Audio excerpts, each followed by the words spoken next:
Greetings, greetings.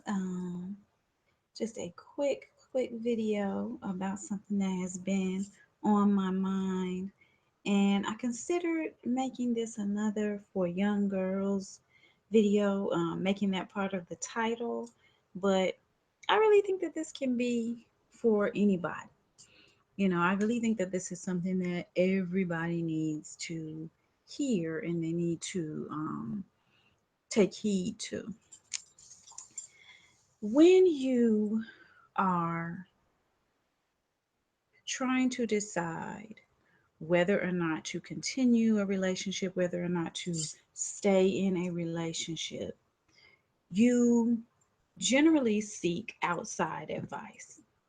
Excuse me. And I think that's a good idea because I think that there are people who have had more experience than you. There are people who may have had a similar experience to the one that you're having. And so they'll be able to advise you because they can say, oh, this is what happened to me. This is, this is how I handled this. This is how I worked this out, etc., etc. So I don't think it's bad to seek outside advice, but be very careful whose advice you actually take, whose advice you actually act upon. Pay attention to the lives of the people whose advice you take. Because many people have become bitter and angry and miserable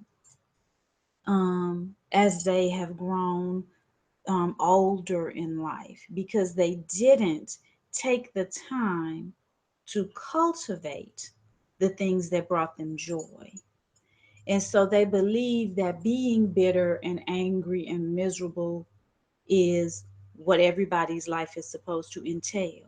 I don't even necessarily think that everybody is giving you bad advice because they want you to be miserable too. I know that there to a certain extent misery loves company, but I don't even think that everybody is on that tip when they're giving you horrible advice. I think that some people just truly believe that life is not meant to be ecstatic, that life is not meant to be gleeful and joyful and fun and happy. I think that some people believe that. I think that they've been miserable for so long that they've convinced themselves that misery is a natural part of life. And so I'm here to tell you tonight that that is not true. Life is not meant to be miserable. Now, does this mean that there won't be difficult times in life? No, it doesn't mean that. Life is difficult from the time that you were conceived. You've heard me say that before. Does this mean that there won't be times in life when you're miserable? No, it doesn't mean that. You will be miserable. There will be things that make you miserable. Does this mean that you won't be sad? Does this mean that you won't be hurt? Does this mean that you won't have times that you feel down? It doesn't mean any of that. All of those things are natural and normal. But if you find that your existence has become a state of misery, that your day-to-day activities are miserable, the surroundings that you find yourself in are miserable, and the general way that you feel is miserable. If you find that, then you know that you're doing something wrong. You're not feeding yourself. You're not taking proper care of yourself. You're not taking the time to love yourself. Your focus has to be yourself. No matter what position you find yourself in life, you have to be your focus. Because if you are not your focus, then you're never going to find your joy. You're never going to find your happiness. You're never going to find your ecstasy. So you have to be your focus. And if anyone advises you to make someone or something else your focus, then know that that person is advising you incorrectly. If anyone tells you you have to put your happiness on hold in order to be a good person, then know that that person is advising you incorrectly. If anyone who tells you you have to put your happiness on hold in order to maintain this relationship, They're advising you incorrectly. You have to put your happiness on hold to be a good mother. They're advising you incorrectly. You have to put your happiness on hold to be a good wife, to be a good sister, to be a good daughter, to be a good member of the community. Your happiness has to take a back seat. You have to be willing to remain miserable in order to uphold whatever this other thing is. Anyone who is advising you to do this, they're advising you improperly. You have to be your focus. If it is making you put your happiness on hold, then you do not need to do it. You do not need to do it. People who are advising you to put your happiness on hold have put their happiness on hold for so long that they don't even remember what it feels like to be happy. They don't even believe that they deserve happiness. And so they certainly don't believe that you deserve it. You have to be the focus of your life. Don't forget it. Don't allow anything to take you off course. Life is built to throw obstacles at us, to throw problems our way, to give us the opportunity to fix things, to give us the opportunity to grow and to evolve and to completely and totally become who we're supposed to be. This is what life is for. In the midst of none of that, are you to put your happiness on hold? If there's something that makes you happy, writing, reading, researching makes me happy. I love the written word. I love to hear the written word read. I love poetry. I love literature. I love those things.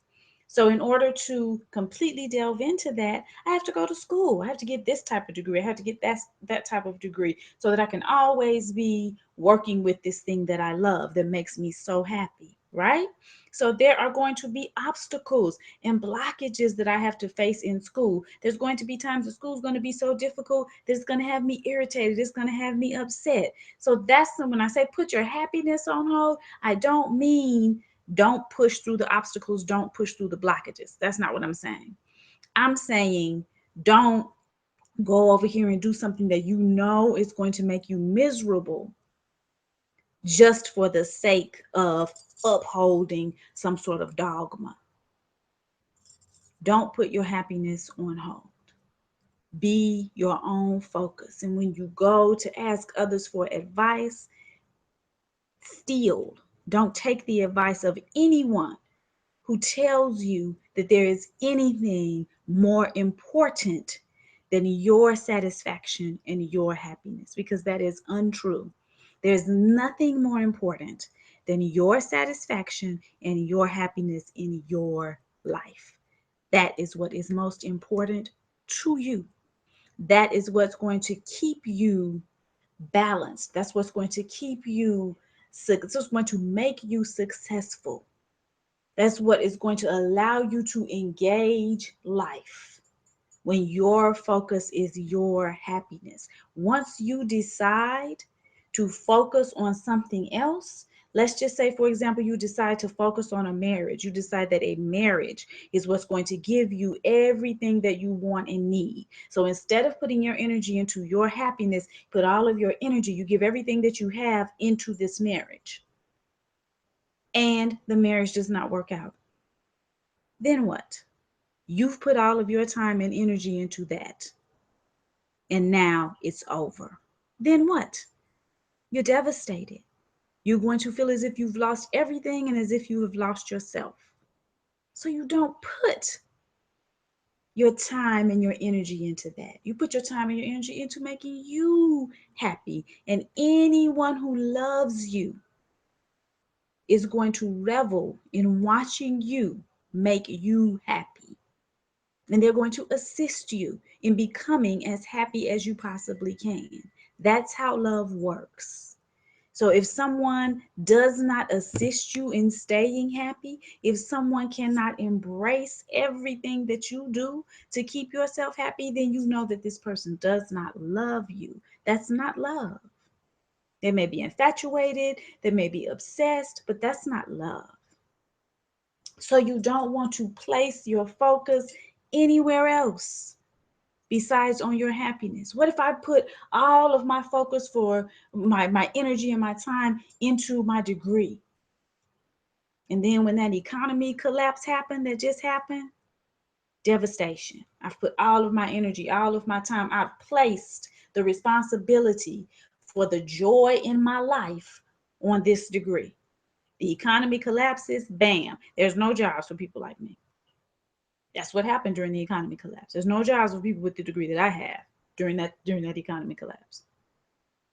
So had I placed the responsibility for my joy on that, devastation. Place the responsibility for your joy in a marriage, devastation. In any other person, put it in your children, put it in your best friend, put it in your parents. You place the responsibility for your joy somewhere else, and you say, this is the thing or the person or the situation that's going to bring me joy, then you're setting yourself up for failure.